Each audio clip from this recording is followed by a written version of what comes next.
Closing the eyes during prayer. This is a huge problem. And this is something that the Prophet ﷺ also mentioned, that this was something that he prohibited for himself and also for the companions as well. And even Ibn al-Qayyim rahimahullah also mentions that anybody who wishes to follow the guidance of the Messenger ﷺ, they should abstain from closing their eyes during the prayer. Imam Ahmad rahimahullah mentions that this is actually from the actions of the Yahudi and how they would pray.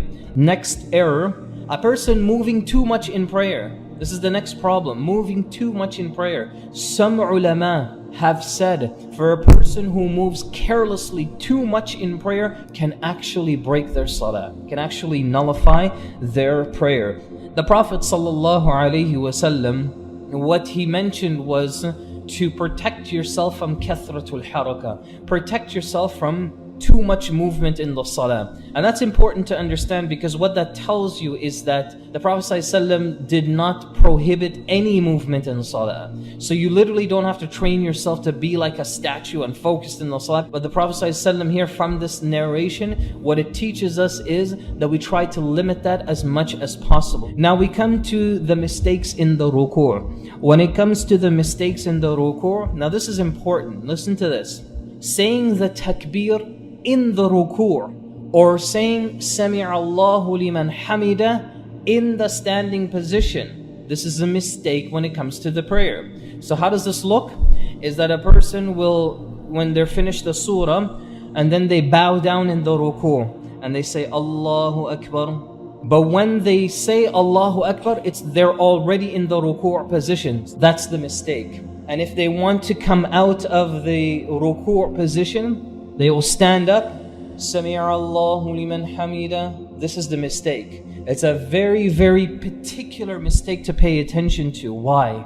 Because the Prophet ﷺ tells us, this is the authentic hadith that proves this. Now listen to how the hadith is. The Prophet ﷺ, Abu Hurairah describes it, that he would make the takbir. In other words, he would say Allahu Akbar when he goes into the ruku', whilst he is going into the ruku', not when he arrives in the ruku' position.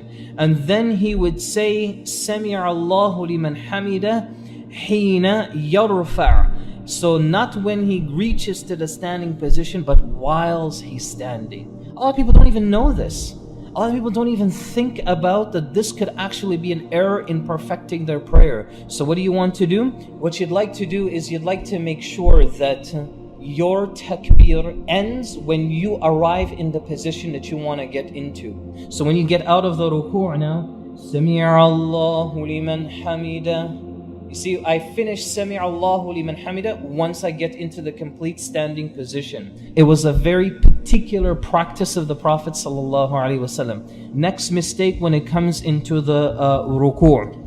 And this here is not just for the ruku', but it's for every position in the salah, and that is the lack of at-tama'nina, the lack of relaxation in those positions. Not being relaxed when you get into the ruku', when you get into the sujood. Now, the Prophet ﷺ ordered us to have tatma'inna, or have relaxation, be calm when you reach these positions. Now listen to the words of how this hadith is constructed. The Prophet ﷺ is telling this companion, I want you to perform a ruku' until you become relaxed in the ruku' itself. When a person is relaxed in salah, they are going to be relaxed in everything that they do in